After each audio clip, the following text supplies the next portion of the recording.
With so many options, why choose Arizona State University? For me, the only online option was ASU because of the quality. Their faculty was really involved with their students and care about your personal journey. The dedication to my personal development from my professors, that's been extremely valuable to me. Earn your degree from the nation's most innovative university. Online. That's a degree better. Explore more than 350 plus undergraduate, graduate, and certificate programs at asuonline.asu.edu. Now, The Hunt Palmer Show. Waiting to rise again.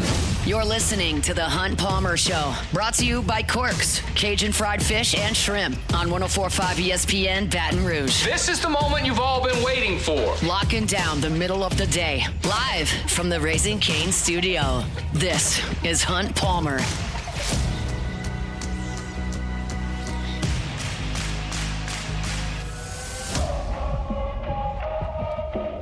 Hour 2, Friday edition of the Hunt Palmer Show, 104.5 ESPN Baton Rouge, brought to you by Corks, Cajun fried fish and shrimp. We got some LSU hoops to talk about in 15 minutes. They're going to play maybe the best team in the league in the Vanderbilt Commodores tomorrow in Nashville. We'll mention that. Still got some portal news to get to, which we will do here in this first segment. So lots to get to, plus Oregon and Indiana tonight. I want to talk about that as well. So I am trying to keep up with the transfer portal. It's very difficult. Like, when I go into a segment to start the 15 minutes that run into a segment, like I'm checked out from the Twitterverse. Like, I'm talking about what I'm talking about. So then I have to go back and like check Twitter to see what has happened in the last 15 minutes. And like oftentimes there's a commitment, poof, right there. I mean, there's been 2 during the show today. And we're an hour in. 2 wide receivers, one from McNeese, one from Illinois. And we'll get to that. But I want to start with what happened yesterday on the offensive line and then get into, and defensive line, candidly. And then we'll get into the offense as well. So this will be dated in like 5 minutes because we'll have 4 more transfers to talk about. But let me talk about the guys that they've gotten in the last 24 hours. It starts up front on the offensive line. And they got Jaquan Sprinkle from North Carolina Central, a MEAC school. And they got Jacoby Jones from Copiah Lincoln, a junior college. He went to Manny. He's been listed on rosters at University of Louisiana Lafayette and Georgia Tech, but played at Copiah Lincoln and is now headed to LSU. These are 2 guys who profile as guards who are from smaller schools. 2 things can be true. 1, you can find great offensive linemen at small schools. The NFL team down the road has done a marvelous job of it over the last 20 years. Herman Bushrod, Towson. Taron Armstead, Arkansas Pine Bluff. Jari Evans, Bloomsburg. Like, you can find them. They're there. They're there. But let me ask you, as an LSU fan listening to this, most people listening are an LSU fan. If I told you that Texas A&M lost their entire offensive line, which is true, the Aggies lost all 5 starters, and they went and replaced those guys with players from the MEAC and JUCO, what would you think? You'd go, what? They spend NIL money on guys from JUCO, Copiah Lincoln.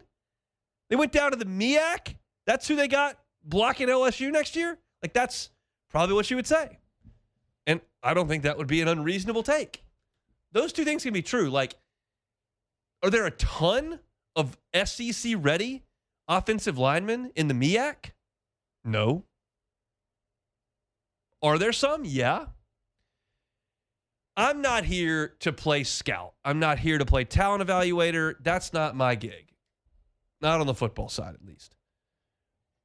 So what I have to do as someone who's covering LSU and pulling for LSU is trust Lane Kiffin, Billy Glasscock, and then Wolford and Craig on the offensive line. That's the offensive line group.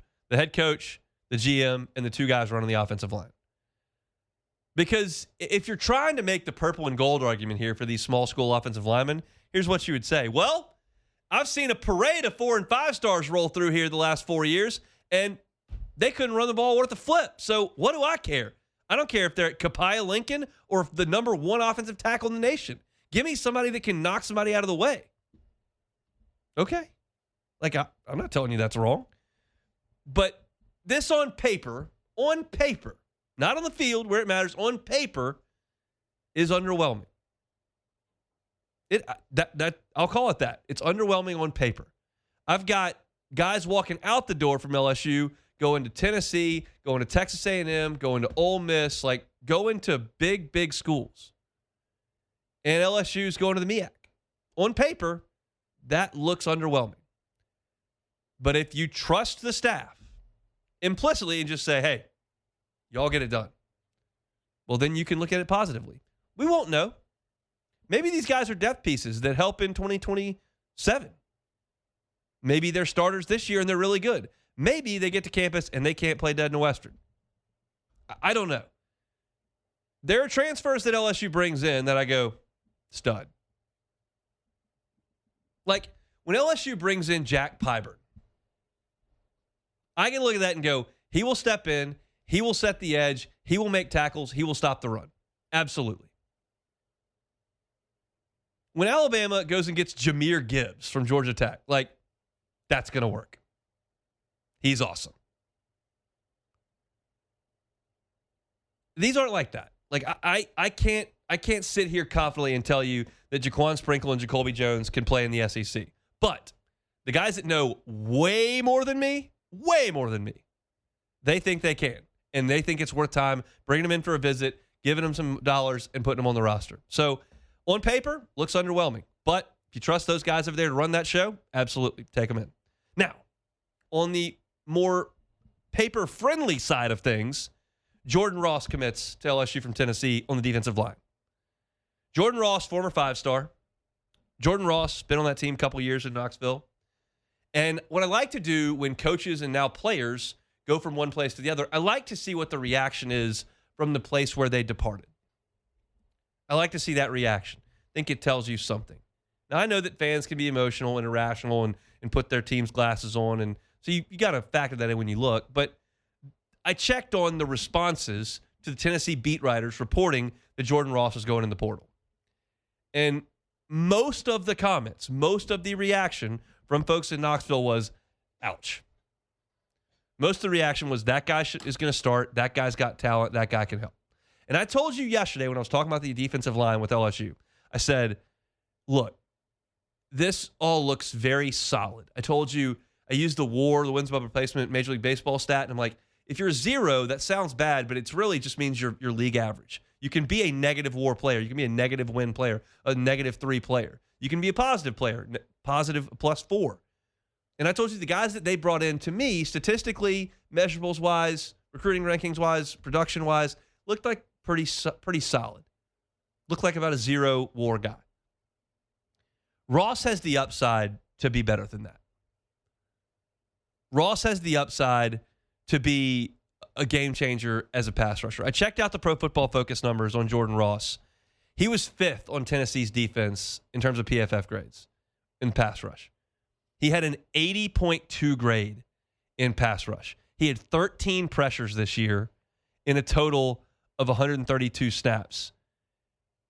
He got back there and hit the quarterback a couple times. He had 9 different hurries. He applied pressure to the quarterback when given an opportunity off the edge for Tennessee. And I think LSU desperately needs that. You can't win in real football levels, so college and the NFL, if you cannot rush the passer. LSU did a poor job in 2025 of rushing the passer. Jack Pyburn didn't develop into a great pass rusher. Patrick Payton didn't pop like he did a couple of years ago at Florida State. Gabe Relaford got hurt. You didn't see a lot of significant action off the edge for LSU this year. You saw it with Swinson the year before that, and we know there have been some guys with Ojulari and Chason and Key going back and that kind of that way. Like LSU's had some guys that could bend the edge and get after you, and Ross could be that guy. He's not proven it, but there's some evidence of it. That's why he was a 5-star, and that's why his PFF pass rush grade is so good. I like that ad on the defensive side. And I just saw, and I haven't done any research on this whatsoever because it just happened, so I just had to pull up his stat page. But I saw that LSU got a commitment from Illinois wide receiver Malik Elzy. Malik Elzy is 6'2" wide receiver from the Chicago area. This year for the Fighting Illini, Brett Bielema's squad. He had, let me look, not very much production. Wow, 7 catches, 84 yards. That's not a lot of action. He has only had 16 catches in 3 years for Illinois. So that is, I mean, again, you're learning about him the same way I am because I'm just pulling up the information. Just not a guy that did a whole heck of a lot unless he got hurt, which is certainly possible. I don't know. Let me look. I can Google that. Malik Elzy injury. This is what the people really like to pull up when I'm doing. Yep, had a hamstring injury. So, those stats on ESPN are wrong. Apparently he had 1,000 yards and 10 touchdowns. Had a knee injury in 2024 and a high ankle sprain this past year. All right, that makes it more interesting. So you're talking about a guy who's got some ability, who has been hurt, but I like the size at 6'2". And I think LSU, if you're just looking at what they've added at wide receiver, which is 5 now, they've done a nice job of adding guys with some size, guys with some shake. You got a couple like Eugene Wilson. Trey Wilson is 5'10". Got Elzy, who's taller. Jackson Harris from Hawaii is taller. You lost a lot of production at wide receiver, a lot of bodies at wide receiver, and I think LSU's done a nice job in terms of diversifying the room with different types of players. So interesting ad there for LSU from the Power Conference. Illinois has had a couple of nice seasons under Brett Bielema. So you get Malik Elzy, who comes in from the Fighting Illini after dealing with a couple of years of injuries with knee injury and a high ankle sprain. So the offense looks good from a playmaker perspective. You got to continue to work on the guys up front, and you certainly got to work on quarterback. But they'll have somebody to throw it to, whoever comes in, and that's something you can show these visitors if and when you can get them to town. You've got some guys to chuck it around to. Malik Elzy being the most recent. There's a commitment from McNeese a little bit earlier as well, and Josh Jackson. So they're just going nuts with the wide receiver ads in football ops. All right, when we come back, LSU and Vandy tomorrow in hoops. What do I like? What do I not like? We'll talk about it next. The Hunt Palmer Show. One Bath and Closets. OneBathAndClosets.com is the website. David Vaughn and his team, 30 years redesigning and remodeling bathrooms and closets. Safety can be a big issue in the bathroom, especially as folks age. There's someone in your life you love, wants to stay home, potentially could be a hazardous situation in the bathroom. Do what you can to mitigate that risk. Put in non-slip floors. Put in a walk-in tub for convenience, comfort, and safety. Put in a shower with a bench in it. You can do that. Makes things a little bit safer.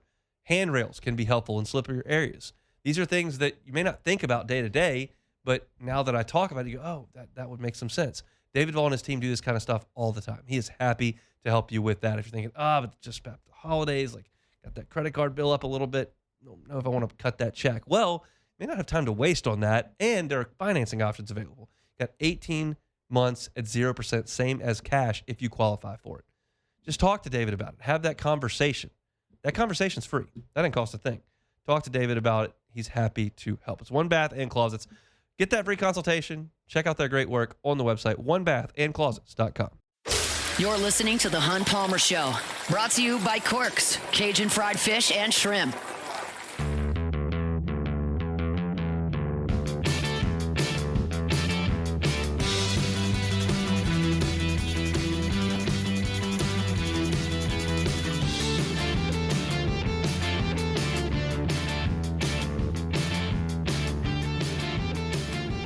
Jordan, have you ever come across our guy Mincy? Of course, I've interviewed him with Devin Snow. We had a podcast with him. Yeah. Right. Very. He ate a banana. He said he could eat the fastest banana and swallowed a whole banana in like 10 seconds. Are you aware of what he's been doing for the last 2 days, 3 days? I've seen him using a Sprinter van on FaceTime with Lane Kiffin, and I seen some Photoshops of him with like sunflower seeds spitting on some dude. So. The thought at Barstool, and we're going to get to hoops here in a second, is that Mintz doesn't do anything. That's kind of the prevailing thought.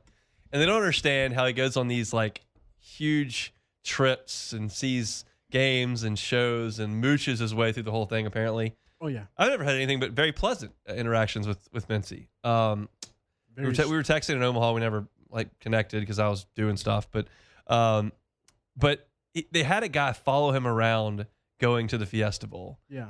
And the content has been hilarious, quite frankly. I mean, our guy, he packed for a 3-night trip in just a backpack, They asked what was in his backpack. His toothbrush was just loose in there. Oh, my goodness. He was packing individual socks. None of them were grouped together. I'm not surprised. It's quite a scene. It's been hilarious to watch as well. There's a little bit of a local angle there because he worked for us for a little bit when Jimmy was at night on 6 to 8 on Game Time. But Jimmy loves him. Jimmy loves him. The Mincy. I mean, the guy just loves life, has fun. Now, I'm thrilled that he had a terrible night last night. Oh, yeah. I mean, I love the guy, but I don't need his Rebs winning any games.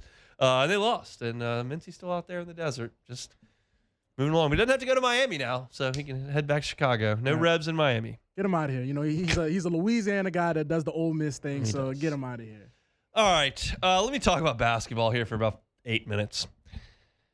Tigers are up against it tomorrow. For those of you that are not paying attention to SEC basketball, and I totally get why you're not, because LSU's 0-2, but Vanderbilt's awesome. They are 15-0. They have beaten St. Mary's by 25, SMU by 19, beat Memphis in overtime, beat Wake Forest by 31, beat South Carolina by 12, and beat Bama 96-90. This is an offense that Mark Byington has put together in Nashville that is 5th in the nation in offensive efficiency, 5th in the nation in points per game, 8th in the nation in assists per game. And listen to these two stats that I think are so impressive. They're 5th in the country in 2-point field goal percentage and 11th in the country in made threes per game. So they are shooting at an incredibly high rate from 2, and they are making a ton of threes. It's just it's a machine that they've got at Vanderbilt. They've got 3 guys that play the perimeter in Duke Miles, Tyler Tanner, and Tyler Nickel. So 2 Tylers and a Duke. Duke Miles is a 6'2 grad student, 17.2 points per game, leads Vandy. He's shooting 36% from 3, which is a nice clip. The other 2 guys, Tyler Tanner on the wing, he also averages 17 points per game, 42% from 3. And then they got Tyler Nickel, who's 6'7". And he plays out on the wing, and my guy Tyler Nickel gets shots up, and he makes them. 48% from three-point range. And you're going, 48%? What is he, like 7 for 15? Nope. 110 of his 142 field goals are from deep. He shot 110 threes, and he's shooting nearly 50% on 110 threes. LSU's perimeter defense is bad. It's bad. They don't defend well on the perimeter. McKinnon's not a great defender. Deon Thomas isn't a great defender. Jalen Reese is quick, but he's not a great defender. PJ Carter's not a great defender. They're not great on the perimeter. And they allow penetration routinely. And what does penetration allow?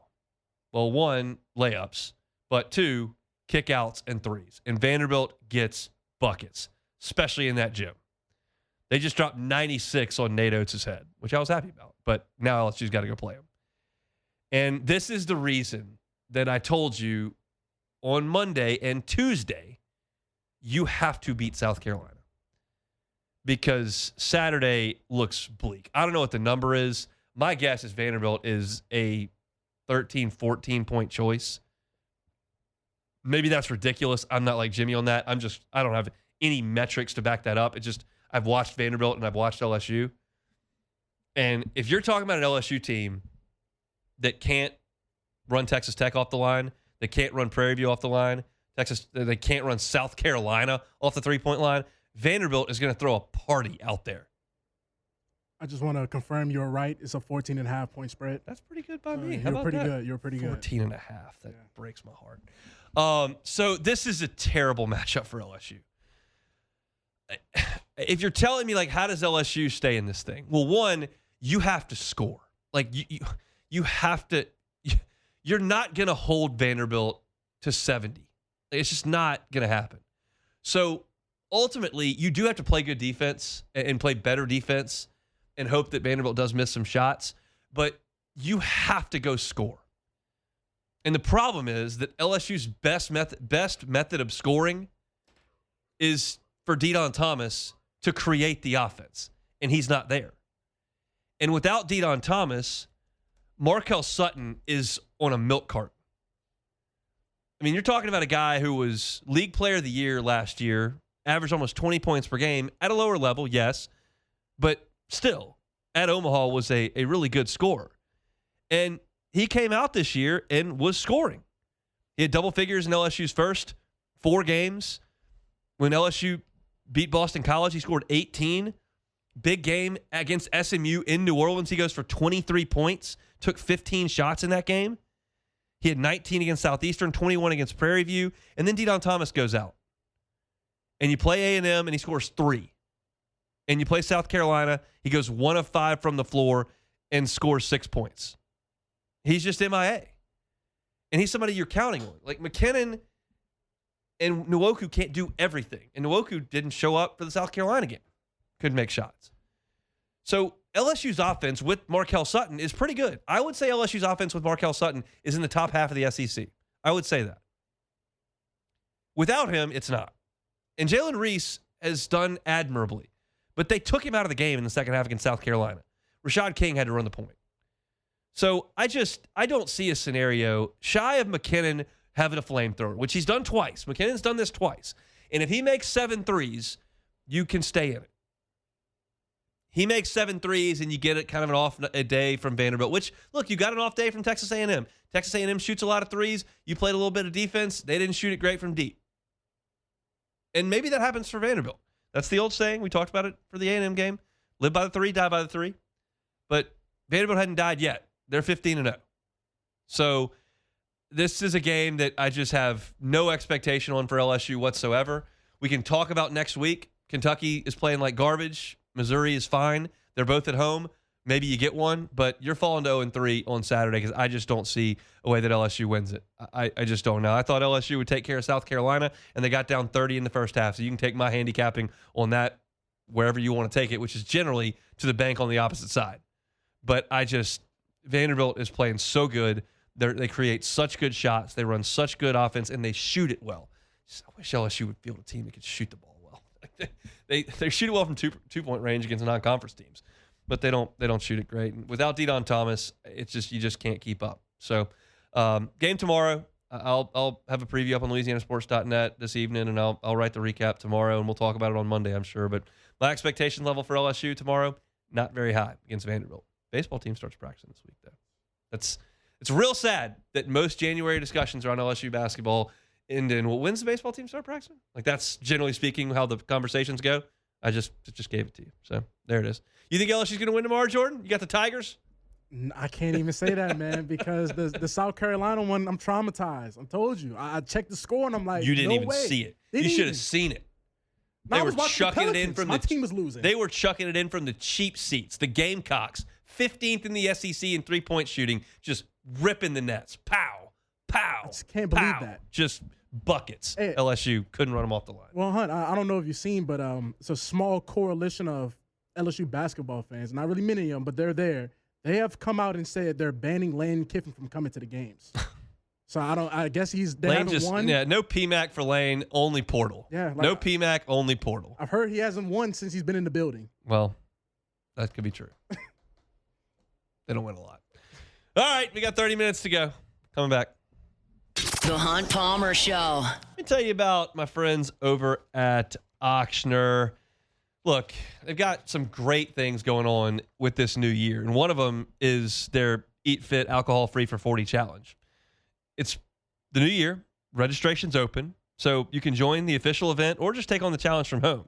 But it's your chance to hit reset and kind of feel the difference. They're not asking you to give up anything forever here, but seeing how your body responds when you take a break, kind of let it recharge. So sign up, get access to pre- and post-challenge metrics like body composition, blood pressure, optional labs, and see over time, over 40 days, what that looks like when you are alcohol-free. You'll see difference, obviously, like in the first 2 weeks. So they're Eat Fit, they support you. They've got zero-proof drink ideas, nutrition tips, a community of people taking on the challenge together. If you need a group to help you out in the new year with this challenge, they've got it for you at Ochsner. You can learn more and sign up at alcoholfreefor40.com. That's alcoholfreefor40.com. This is the Hunt Palmer Show, brought to you by Corks, Cajun fried fish and shrimp.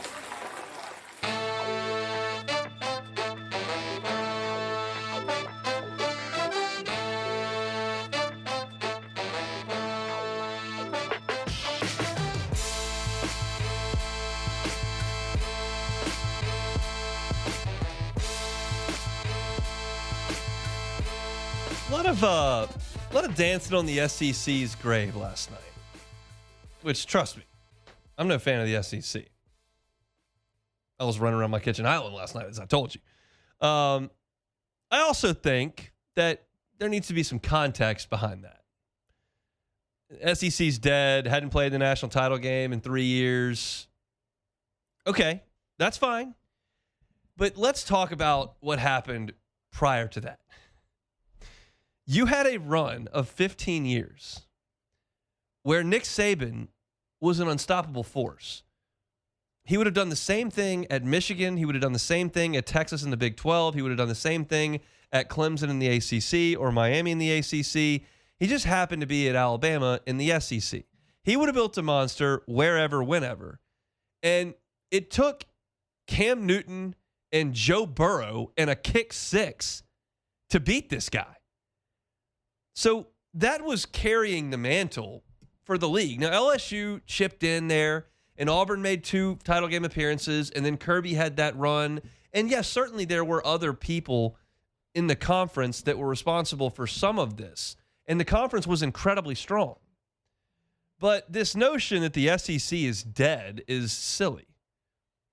It doesn't have the greatest coach of all time in it anymore. And so you've got a fairly level playing field. Like, Georgia lost to Notre Dame last year with its backup quarterback.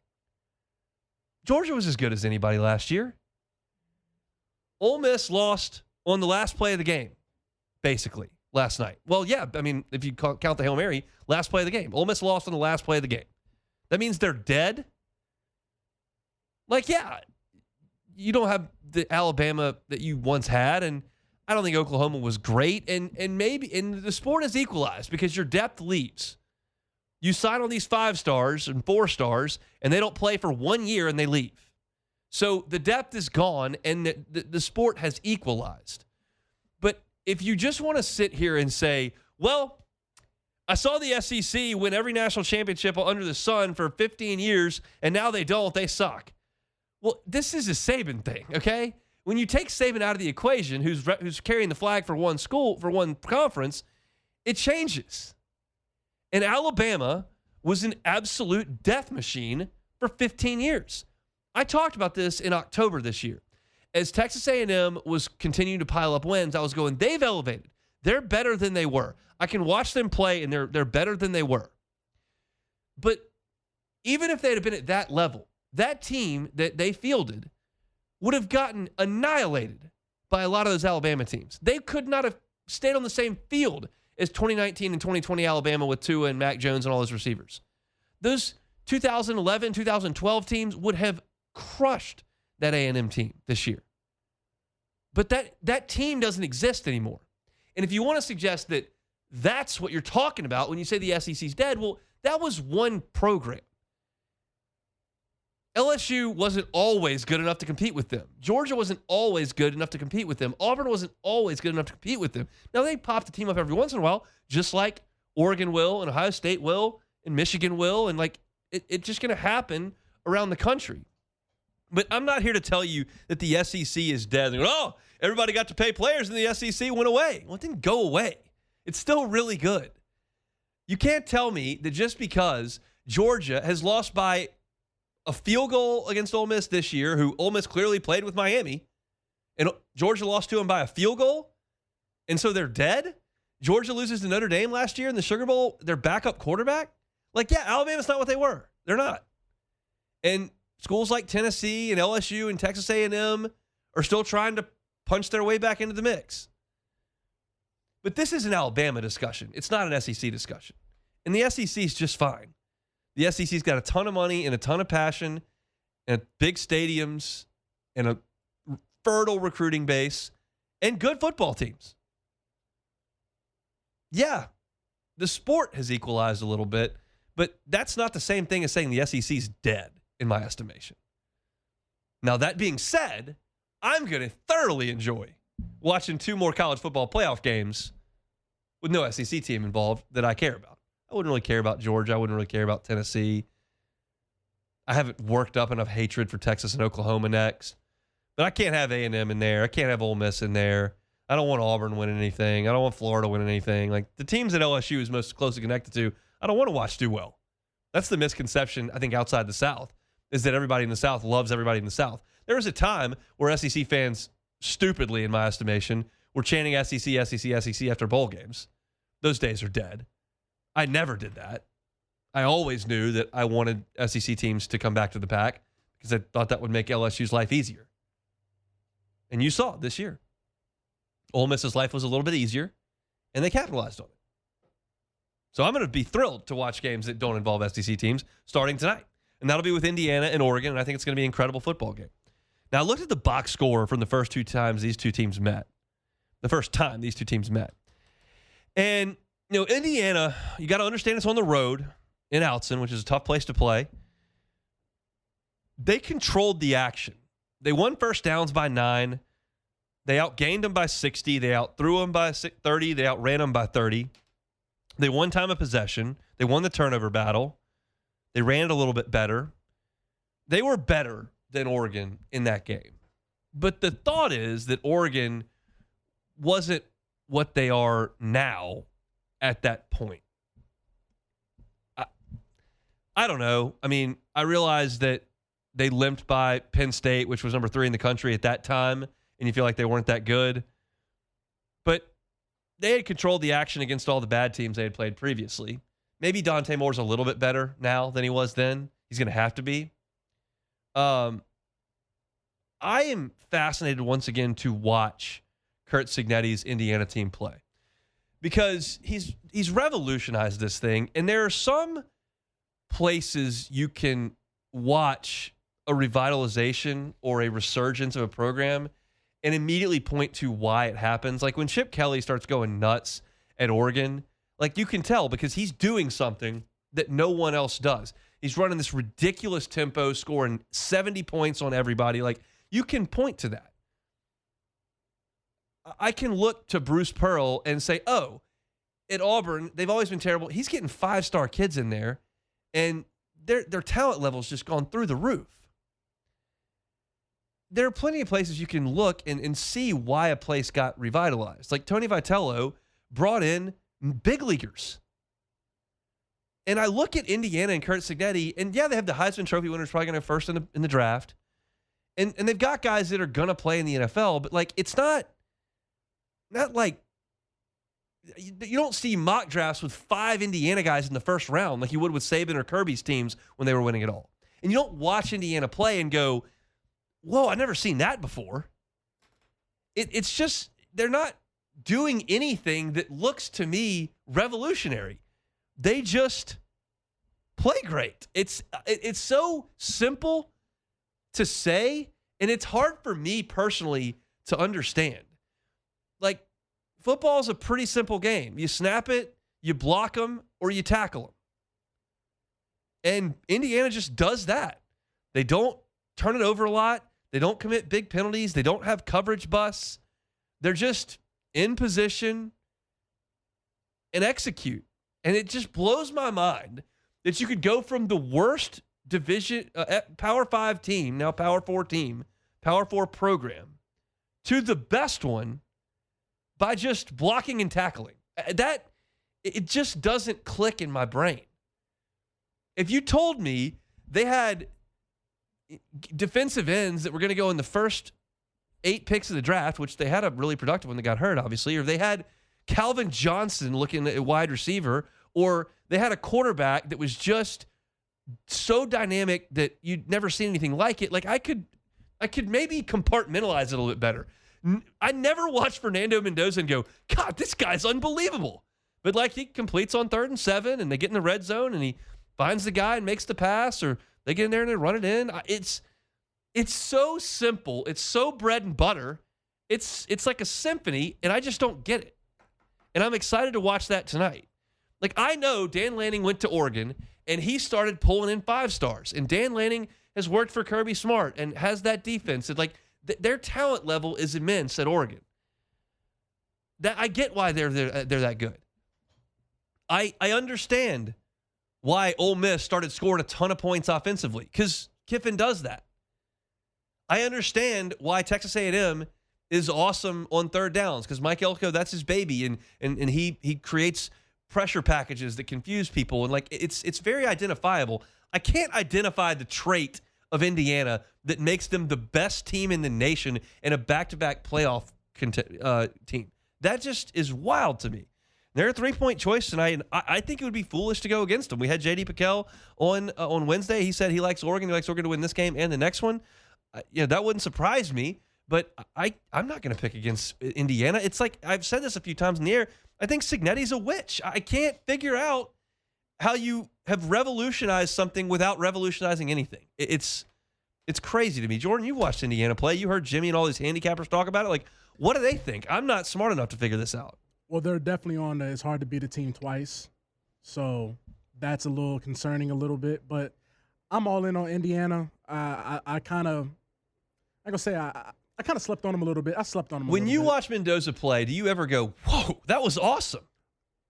I will say that, yeah, against Alabama, because I was blinded by the SEC thing. I'm like, oh, no, man, Bama going to stuff them in the locker, man. We going to see how good he really is. And then 38-3. Yeah, and I'm like, there's no, like, this guy's the Heisman. Like, we're going to see. And I'm like, so this is, that's why he's the Heisman. So he shut me completely up. Indiana shut me completely up. Cignetti, his scowling all the way around. But it is hard to beat a team twice. I think whoever wins this game is the national champion. I think this is the national championship tonight. Miami, I think they have the better team, but their coaching is not on par to what Oregon or what Indiana's offering. So I got Indiana just because they're 14-0 and they shut me up against Alabama. This is my last take, and then we'll get to take it or leave it and close it out for the week. Just hear me out here. Yeah. We had a real discussion about Miami and Alabama and Notre Dame. Yes. And we let Tulane and James Madison in, and now you see what one of those teams that was right there on the fringe did. Yeah. Miami went to Kyle Field and punked them. Yep. Took on Ohio State in Dallas and punked them, and then went out and beat Ole Miss. Yep. Like, there are teams ranked 8, 9, 10, 11, 12, 13 that can do this annually. I don't need to watch James Madison play in the freaking playoff. Get him out. Because you know who's never going to do that? James Madison. Yeah. I don't need to watch Tulane in the playoff. There are teams with talent that may have tripped up in October, played a tough game. This is so obvious. It's so obvious. And anybody that all these national guys are writing, well, you take 50% of the sport and you tell them they don't have a chance. They don't have a chance. Miami has a chance. Yeah. And if they'd gotten left out because we left 2 spots for Tulane and James Madison, forget it. And I understand ACC tiebreakers and don't lose to Louisville and all that kind of stuff. No. Give me that. Give me the teams with the pros. Give me the team that's got those dudes. I want Fletcher. I want Bain. I want Mesidor. Like, give me those dudes, not James Madison. It's a pretty simple concept. All right, let's come close it up next. The Hunt Palmer Show.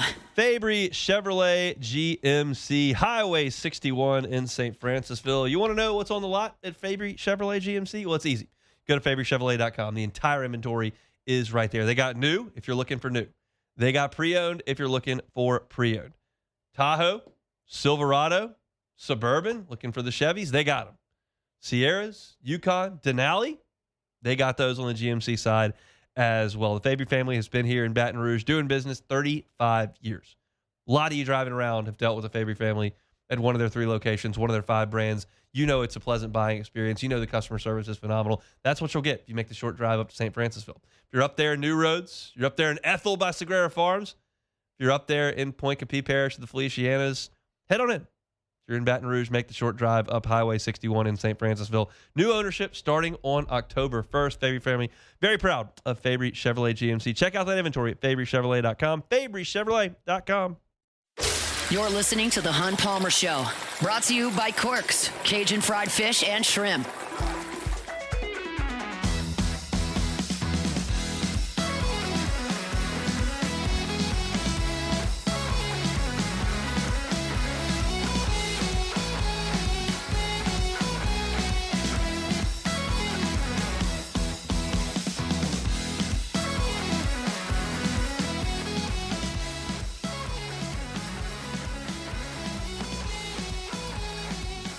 Shout out to Corks Cajun fried fish and shrimp. Great catering stuff. Got a birthday party coming up. Want to feed the office here in the new year. Got any reason to celebrate. watching some football. Plenty of that going on this weekend. Check out our friends over at Cork's. Big trays, the crispy fried catfish, jumbo Gulf shrimp, shoestring fries, honey butter rolls. They got them all there at Cork's. Good stuff. Go by and see them today. Government between Foster and Jefferson. Check out the menu, corksfishandshrimp.com. Get a po' boy. Great po' boys over there at Cork's. They bring you our Friday shows each and every week. All right, Jordan, let's play some Take It or Leave It. Take it or leave it. Take it or leave it. Take it or leave it. Today's hottest stories in sports, news, and sometimes even Hunt's life. The question is, will he take them or leave them?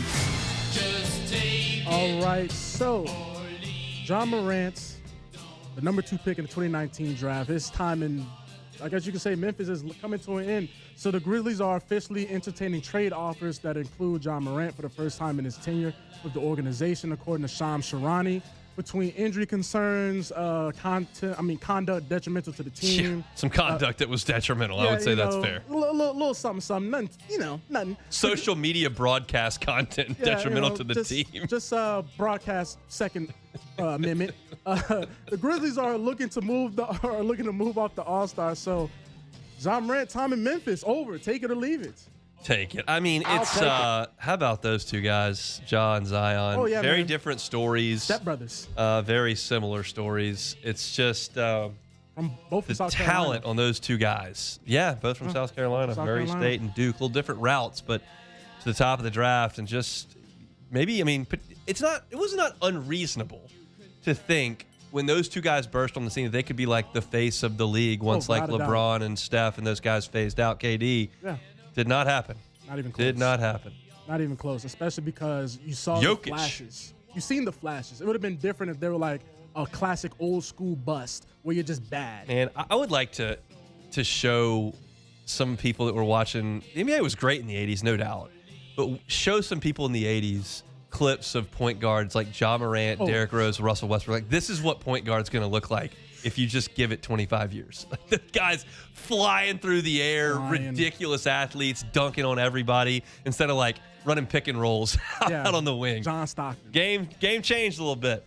Okay, so ahead of Friday's Peach Bowl against Oregon, the 2025 Heisman winner Fernando Mendoza revealed that his dinner before a big game consists of dinosaur chicken nuggets with mac and cheese. So the dinner of champions, take it or leave it. I mean, I'm leaving it. First of all, Leave it alone. Nobody loves dino nuggets more than Myers Palmer. The guy loves dinosaurs. Hey, man. Eats like 5 things, and one of them is chicken nuggets. And when we went and picked him up some dino nuggets for the first time like 6 months ago, I mean, the guy he was naming the kinds of dinosaurs that were in the nuggets.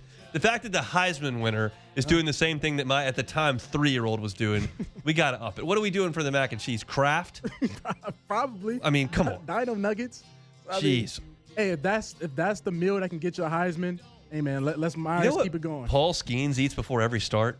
Probably something bland. Chicken fettuccine Alfredo. Wow, Like, that's a heavy meal. Heavy. I'm going to sleep. Yeah, or throwing 102. Yeah, I ain't got that. My arm ain't got that. So, according to NBA insider Chris Haynes, the Pelicans are informing teams that Zion Williamson, Trey Murphy III, Herb Jones, and Derek Queen and Jeremiah Fears will all remain with the organization beyond the deadline. At 8-31, not trying to recoup assets. Take it or leave it. Dumar's asleep. I know Gail's asleep. She doesn't Sleepy care. Joe. Did you see? There's a clip out there. I'll have to show it to you when we get off the air. There's a clip of Zion playing defense against. I seen it. I watched the game. What the dude just Olay. I mean, watched the game. Keller Palmer would have given a better effort. Keller can't even crawl. He just didn't even make an effort. It was Olay. I know just you're talking right about to the goal for a layup. Right to the goal. Give me man. a break, man. So yeah, you're 8-31. You're not trying to recoup any type of assets. How's that first round pick going? Hey man, AJ Dembonsa from BYU looks really good for the Atlanta Hawks. Not us, but yeah, man, it's bad.